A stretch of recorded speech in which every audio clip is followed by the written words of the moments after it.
আজকে আমরা slide callipers নিয়ে আলোচনা করব।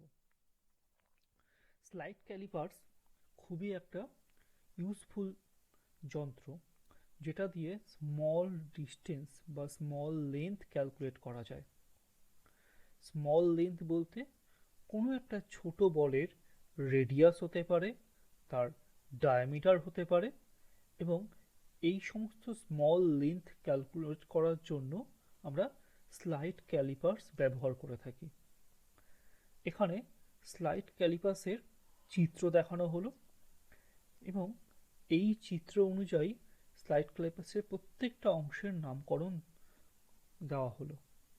ঠিক আছে, এই যে দুটো অংশ, সামনের দুটো অংশকে বলা হয় এক্সটার্নাল জস, যার মাধ্যমে, এবং এটা হচ্ছে ইন্টারনাল জস, যার মাধ্যমে কোনো বস্তুকে ধরা হয়। একবার বস্তুকে ধরা হয়ে গেলে এই যে স্ক্রু, এই স্ক্রু দিয়ে এই লেন্থটাকে লক করে দেওয়া হয়, একে বলা হয় লকিং স্ক্রু। আর এই চাকা দিয়ে এই জটাকে আগে পিছে করা হয়। স্লাইড ক্লিপার্সে দুটো মেইন অংশ হচ্ছে মেইন স্কেল, এটা হচ্ছে মেইন স্কেল। ঠিক আছে, এই স্কেলটা, এবং এটা অ্যাকচুয়ালি সেন্টিমিটার স্কেলে থাকে, 1 সেন্টিমিটার মানে। এবং দুটো স্কেলের মধ্যে কিরকম দাগ কাটা থাকে, সেন্টিমিটার দাগ কাটা থাকে 10 থেকে 11, যেরকম 0 থেকে 1, তার মধ্যে কটা ঘর থাকে, 10টা ঘর থাকে। তাহলে এর স্মলেস্ট ডিভিশনটা কত? মেন স্কেল স্মলেস্ট ডিভিশন বা মেন স্কেল ডিভিশন, এটা কত কত এই টোটাল 1 সেন্টিমিটার মধ্যে 10টা ভাগ থাকে, তাহলে 1/10 সেন্টিমিটার, 0.1 সেন্টিমিটার বা 1 মিলিমিটার। তাহলে এই মেন স্কেলটা হচ্ছে, স্মলেস্ট ডিভিশনটা হচ্ছে 1 মিলিমিটার। আরেকটা স্কেল থাকে, তাকে বলা হয় ভার্নিয়ার স্কেল। এই ভার্নিয়ার স্কেলটা এইভাবে ছোট্ট একটা স্কেল থাকে, সেখানেও অনেকগুলো ডিভিশন করা থাকে, তাকে ভার্নিয়ার স্কেল ডিভিশন বলা হয়। কিন্তু এ অ্যাকচুয়ালি কোনো সেন্টিমিটার বা মিলিমিটার স্কেল দেওয়া থাকে না, এবং সেই স্কেলটা আমরা ক্যালকুলেট করতে হয়। ঠিক আছে, তাহলে মেন স্কেল থাকে হচ্ছে সেন্টিমিটারে ম্যাক্সিমাম সময়, আর ভার্নিয়ার স্কেলে ডিভিশন করা থাকে কিন্তু কোনো স্কেল দেওয়া থাকে না। এবার ভার্নি স্লাইড ক্যালিপার্সের অ্যাপ্লিকেশন সম্পর্কে জানি। স্লাইড ক্যালিপার্স মেইনলি ক্ষুদ্র বা স্মল ডিস্টেন্স ক্যালকুলেট করতে ব্যবহার করা হয়। তাহলে স্মল যে ডিস্টেন্সগুলো, সেগুলো বা স্মল ডিস্টেন্স, সেটা হতে পারে রেডিয়াস, হতে পারে তোমার ডায়ামিটার, হতে পারে লেন্থ। যত স্মল ডিস্টেন্সগুলো হয়, এবং সেটা যদি সায়েন্টিফিক ল্যাবের মধ্যে প্রয়োজন হয়ে পড়ে যখন, তখন সায়েন্টিফিক ল্যাবগুলোতে স্লাইড ক্যালিপার্স ইউজ করা হয়। মেডিকেল পারপাসেও যদি তোমার ছোট ছোট ডিস্টেন্স মেজারমেন্ট করার দরকার হয়, সেখানেও স্লাইড ক্যালিপার্স ব্যবহার করা হয়। স্টিল ইন্ডাস্ট্রিজ, লোহার যে ইন্ডাস্ট্রিগুলো আছে, সেখানে লোহার ক্ষুদ্র ক্ষুদ্র যে ইনস্ট্রুমেন্টগুলো আছে, তার লেন্থ মেজার করার জন্য স্লাইড ক্যালিপার্স ইউজ করা হয়। এরোস্পেস ইঞ্জিনিয়ারিং বা এরোস্পেস ইন্ডাস্ট্রি, যেখানে এরোপ্লেন তৈরি করা হয়, সেখানে ক্ষুদ্র ক্ষুদ্র পার্টসের লেন্থ মেজার করার জন্য তোমার স্লাইড ক্যালিপার্স ব্যবহার করা হয়। আর এডুকেশনাল সেক্টর, যেমন আমাদের কলেজ, স্কুল, যেখানে তোমার স্লাইড ক্যালিপার্সদের মাধ্যমে এই ক্ষুদ্র ক্ষুদ্র যে ডিস্টেন্স, সেটা মেজার করা আমাদের শেখানো হয়, তাই এডুকেশনাল সেক্টরগুলোতেও স্লাইড ক্যালিপার্স রাখা হয়। ঠিক আছে, এরপর আসা যাক যে measurement of vernier constant of slide calipers. Slide ক্যালিপার্সের একটা গুরুত্বপূর্ণ বিষয় হচ্ছে ভার্নিয়ার কনস্ট্যান্ট মেজারমেন্ট করা। সেটা কেন, সেটা তোমায় একটু পরে বলবো। ঠিক আছে, তাহলে ভার্নিয়ার স্কেল ডিভিশন বা ভার্নিয়ার স্কেল যতগুলো ক্ষুদ্র ক্ষুদ্র ভাঙে ভেঙে গেছে, তার প্রত্যেকটা খণ্ডকে একটা করে ডিভিশন যদি বলা হয়, তাহলে ভার্নিয়ার স্কেল ডিভিশনকে ভিএসটি বলা হয়, এবং মেন স্কেল ডিভিশনকে এমএসটি বলা হয়। ঠিক আছে, এবং তুমি যদি ভালো করে এটাকে লক্ষ্য করো এই ভার্নিয়ার স্কেলটাকে, দেখবে ভার্নিয়ারের যে প্রথম 10টা ঘর বা প্রথম 10টা ডিভিশন যা আছে সেটা মেন স্কেলের 9টা ডিভিশনের সঙ্গে ম্যাচ করে। যে কোনো ভার্নিয়ার স্কেলে দেখবে যে এর 10টা ডিভিশন মেন স্কেলের 9টা ডিভিশনের সঙ্গে ম্যাচ করে। তাহলে মেন স্কেল অ্যাকচুয়ালি কত? মেন স্কেল অ্যাকচুয়ালি প্রত্যেকটা ডিভিশন মানে হচ্ছে 1 মিলিমিটার, যেটা আগেরটায় দেখলাম। প্রত্যেকটা ডিভিশন মানে হচ্ছে মেন স্কেলে 1 মিলিমিটার। তাহলে যদি 9টা ডিভিশনের সঙ্গে ম্যাচ করে, তাহলে কত মিলিমিটার যাচ্ছে? অ্যাকচুয়ালি 9 মিলিমিটার যাচ্ছে মেন স্কেল। তাহলে ভার্নিয়ারের 10 ভার্নিয়ার স্কেল ডিভিশন, ভিএসটি মানে ভার্নিয়ার স্কেল ডিভিশন, ভার্নিয়ারের 10টা ভার্নিয়ার স্কেল ডিভিশন মানে মেন স্কেলের 9টা মেন স্কেল ডিভিশনে যাচ্ছে।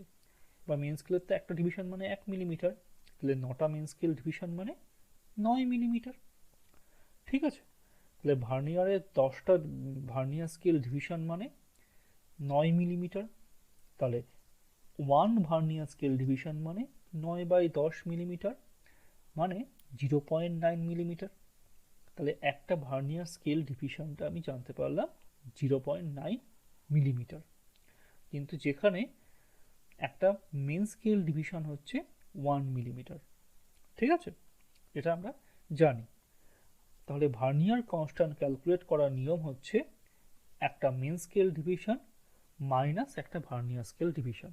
একটা মেন স্কেল ডিভিশন তো আমরা জানি 1 মিলিমিটার, আর একটা ভার্নিয়ার স্কেল ডিভিশন আমি এইমাত্র ক্যালকুলেট করলাম মেন স্কেল ডিভিশনের সঙ্গে কম্পেয়ার করে, যে একটা ভার্নিয়ার স্কেল ডিভিশন হচ্ছে 0.9 মিলিমিটার। ঠিক আছে, তাহলে 0.9 মিলিমিটার লেখা হলো।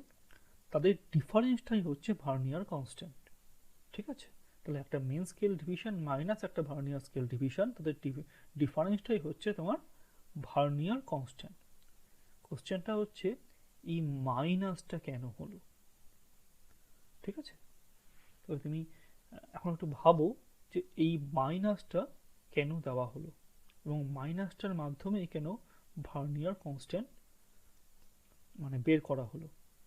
যারা উত্তরটা জানো তারা খুব ভালো, আর যারা উত্তরটা না জানো তার জন্য আমি এই ছবিটা দেখাচ্ছি। ভার্নিয়ার কনস্ট্যান্ট সমান সমান 1 main scale minus 1 vernier scale division equal to 0.1 millimetre, মানে 0.01 সেন্টিমিটার। ভালো করে দেখো যে ওখানে কি ছিল। এটা যদি মেন স্কেল হয়, উপরেরটা যদি মেন স্কেল হয়, মেন স্কেলে 9টা ঘরের সঙ্গে ভার্নিয়ারে 10টা ঘর মিলবে। তাহলে মেন স্কেলে যদি 9টা ঘর হয়, এটা যদি মেন স্কেলে যদি একটা ঘর, দুটো ঘর, তিনটে, চারটে, পাঁচটা, ছটা, সাতটা, আটটা, 9টা, 10টা, মানে হচ্ছে দাগ 10টা কিন্তু ঘর তো 9টা, তাই তো? ঘর ক্যালকুলেট করি, 1 2 3 4 5 6 7 8 9। তাহলে মেন স্কেলের যে 9টা স্কেল বা 9টা ঘর, তার সঙ্গে ভার্নিয়ারের কতগুলো ঘর ম্যাচ করবে? 10টা। 1 2 3 4 5 6 7 8 9 10 ম্যাচটা করছে কেন? তার কারণ প্রথম যে ঘরটা আছে, ঠিক আছে, ভার্নিয়ারে যে প্রথম ঘরটা আছে সেটা মেন স্কেলের থেকে ছোট, তাই তো? তাই জন্য এর 9টা ঘরের সঙ্গে এর 10টা ঘর ম্যাচ করছে। ঠিক আছে, তার মানে তোমার মেন স্কেলটা অবশ্যই বড় ভার্নিয়ার স্কেলের থেকে। তাহলে মেন স্কেলটা, সেটাই আমি লিখেছি, তোমার মেন স্কেলটা অবশ্যই বড় ভার্নিয়ার স্কেলের থেকে। তাহলে মেন স্কেলটা কত বড়? একটা ঘর সমান সমান মেন স্কেলে কত? একটা ঘর সমান সমান মেন স্কেলে হচ্ছে কত, 1 মিলিমিটার। একটা ঘর সমান সমান ভার্নিয়ার স্কেলে কত, ভার্নিয়ার স্কেলে 0.9 মিলিমিটার, তাই তো? তাহলে অ্যাকচুয়ালি কতগুলো ঘর কতটুকু জায়গা বেশি আছে, অ্যাকচুয়ালি এইটুকু জায়গা তোমার মেন স্কেলে বেশি আছে ভার্নিয়ার স্কেলের থেকে। সেই জায়গাটাই হচ্ছে ইন্টারভাল, ভার্নিয়ার ইন্টারভাল বা 0.1 মিলিমিটার। ঠিক আছে, এটাই হচ্ছে 0.1 মিলিমিটার। ঠিক আছে, তার মানে এটাই হচ্ছে অ্যাকচুয়াল ইন্টারভাল। এবং তুমি অ্যাকচুয়ালি কি মেজার করছো, তুমি অ্যাকচুয়ালি এই ভার্নিয়ার কনস্ট্যান্টের মাধ্যমে এই ক্ষুদ্র ডিস্টেন্সটা মেজার করছো, 0.01 মিলিমিটার। তার মানে একটা মেন স্কেল যাচ্ছে হচ্ছে 1 মিলিমিটার পর্যন্ত, একটা ভার্নিয়ার স্কেল যাচ্ছে হচ্ছে 0.9 মিলিমিটার পর্যন্ত। কিন্তু এই দুটো স্কেলকে ব্যবহার করে আমি অ্যাকচুয়ালি মেজার করছি হচ্ছে 0.1 মিলিমিটার। এই বিয়োগ করে অ্যাকচুয়ালি আমি কি মেজার করছি, অ্যাকচুয়ালি মেন স্কেল এবং ভার্নিয়ার স্কেলকে ইউজ করে অ্যাকচুয়ালি মেজার করছি 0.1 মিলিমিটার। এবং 0.1 মিলিমিটার আমি মেজার করতে পারছি কারণ, তার মানে আমি 0.1 মিলিমিটার যদি মেজার করতে পারি, তাহলে এই যে মেন স্কেল যেটা যেটা আমার ছিল হচ্ছে, মেন স্কেল যেটা আমার ছিল হচ্ছে 1 মিলিমিটার, তাকে আমি 10টা ভাগে ভাগ করতে পারি। কারণ কি, 0.1 × 10 মিলিমিটার, সেটাই হচ্ছে আমার 1 মিলিমিটার। 0.1 কোথা থেকে পেলাম, 0.1 পেলাম ভার্নিয়ার কনস্ট্যান্ট থেকে।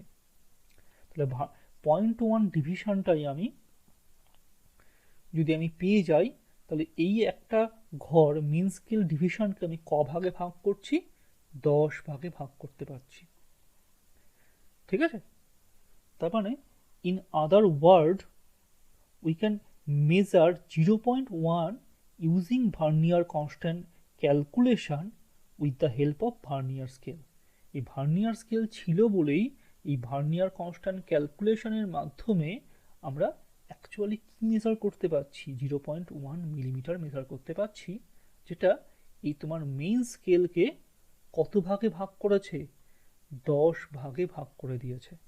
মানে মেন স্কেল আগে মাপতে পারতাম 1 মিলিমিটার পর্যন্ত, এখন 1 মিলিমিটারকেও আমি 10 ভাগ, 10টা ক্ষুদ্র অংশে ভেঙে তাকে মেজার করতে পারছি। এটাই আমার অ্যাডভান্টেজ। ঠিক আছে, এবং এই জন্যই মাইনাসটা করা হয়, কারণ ভার্নিয়ার স্কেলকে ইউজ করে আমরা মেইন স্কেলকে 10টা ভাগে ভেঙে দিচ্ছি, তার প্রত্যেকটা ভাগকেই মেজার করতে পারি, যার এক একটা ভাগকে বলা হয় ভার্নিয়ার কনস্ট্যান্ট। ঠিক আছে, এবার এই টপিকটা হচ্ছে প্র্যাকটিক্যাল মেজারমেন্ট। তার মানে ভার্নিয়ার কনস্ট্যান্ট কিভাবে কাজ করে, ঠিক আছে, এবার প্র্যাকটিক্যালি ভার্নিয়ার কনস্ট্যান্টকে দিয়ে আমি কিভাবে কোনো কিছু মেজার করতে পারি। দেখা গেলো কোনো বস্তুর ডায়ামিটার মেজার করছি, তাহলে কোনো বস্তুকে এখানে রাখা হলো এবং তার মেজারমেন্টে মেন স্কেলটা দেখা গেল, মেন স্কেলটা কি দেখা গেল, মেন স্কেলে দেখা গেল যে ভার্নিয়ারের জিরোটা মেন স্কেলে 2 এবং 3-এর মাঝখানে আছে, 0.2 এবং 0.3-এর মাঝখানে, এটা 0.1, 0.2, 0.3। তাহলে 0.2 হচ্ছে মেন স্কেলে আছে, তাহলে মেন স্কেল রিডিং কত, মেন স্কেলের এস হচ্ছে মেন স্কেল রিডিং, সেটা হচ্ছে আমার 0.2 সেন্টিমিটার। ঠিক আছে, তাহলে 0.2 থেকে অবশ্যই বেশি আছে, তাই তো, তুই 0.2 এবং 0.3 মাঝখানে, 0.2 থেকে বেশি আছে, তাহলে বেশি আছে যেহেতু তাই জন্য প্লাস। ফর্মুলা কি, ফর্মুলা হচ্ছে এইবার ভার্নিয়ার এখান থেকে 0 শুরু হচ্ছে, দেখা গেল 5 নম্বরে গিয়ে ভার্নিয়ারটা ম্যাচ করছে, তাহলে ভার্নিয়ার কোথায় গিয়ে ম্যাচ করছে, 5-এ গিয়ে ম্যাচ করছে। তাহলে আমার এম একটা সংখ্যা যেখানে ভার্নিয়ারের দাগটা মেন স্কেলের সঙ্গে ম্যাচ করে, সেটা হচ্ছে 5। তাহলে এম হচ্ছে আমার এখানে 5। ঠিক আছে, এইবার 5 ইন্টু ভার্নিয়ার কনস্ট্যান্ট আমরা জানি 0.01 সেন্টিমিটার, যেটা আমরা জানি, সেখান থেকে আমি অ্যাকচুয়াল যে রিডিং সেটা ক্যালকুলেট করতে পারি। তাহলে অ্যাকচুয়াল রিডিং কত হবে, মেন স্কেল রিডিং, যে স্কেল রিডিং এটা হচ্ছে main scale reading 0.2 centimetre, plus M, M হচ্ছে যেখানে যে সংখ্যায় গিয়ে মেন স্কেল এবং ভার্নিয়ার স্কেল ম্যাচ করবে, 5 into 0.01 vernier constant centimetre equal to 0.25 centimetre. তাহলে এভাবে প্র্যাকটিক্যালি আমার ভার্নিয়ার কনস্ট্যান্টের জিরোটা, যেখানে মানে ভার্নিয়ার স্কেল দিয়ে আমি মেন স্কেলের রিডিং ক্যালকুলেট করতে পারি, তাহলে আর ক্যালকুলেট করতে পারি। তারপরে এবার আমরা স্লাইড ক্যালিপার্সের এরর নিয়ে কথা বলবো। স্লাইড ক্যালিপার্সে এরর মূলত জিরো এররটাই হয়। জিরো এরর কাকে বলে?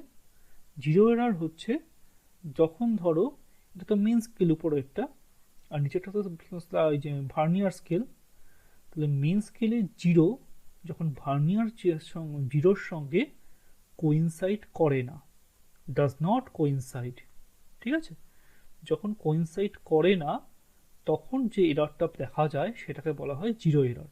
তাহলে যদি কোইনসাইড না করে, মেন স্কেলে জিরো যদি ভার্নিয়ারের জিরোর সঙ্গে কোইনসাইড না করে, তাহলে ভার্নিয়ারের জিরোটা হয় আগে থাকবে নয় পরে থাকবে, আর তো কোথাও যাওয়ার জায়গা নেই। তাহলে ভার্নিয়ারের স্কেলটা যে জিরোটা সেটা যদি মেন স্কেলে জিরোর পরে থাকে, ঠিক আছে, তাহলে মেন স্কেলে যে জিরো তার আফটার বা তার পরে যদি ভার্নিয়ারের জিরোটা থাকে তাকে বলা হয় পজিটিভ জিরো এরর, ঠিক আছে। আর যদি এই যে মেন ভার্নিয়ারের জিরোটা মেন স্কেলের জিরোর আগে থাকে, তাহলে মেন স্কেলের যে জিরো তার যদি আগে ভার্নিয়ারের জিরো থাকে তাকে বলা হয় নেগেটিভ জিরো এরর, ঠিক আছে।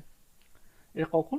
যখন দুটো জটাকে আমরা বদ্ধ অবস্থায় থাকে, দুটো জকে যদি আমি বন্ধ করে দিই তখন এই দুটো জিরো ম্যাচ করার কথা, যদি ম্যাচ না করে তাহলে জিরো এরর আছে।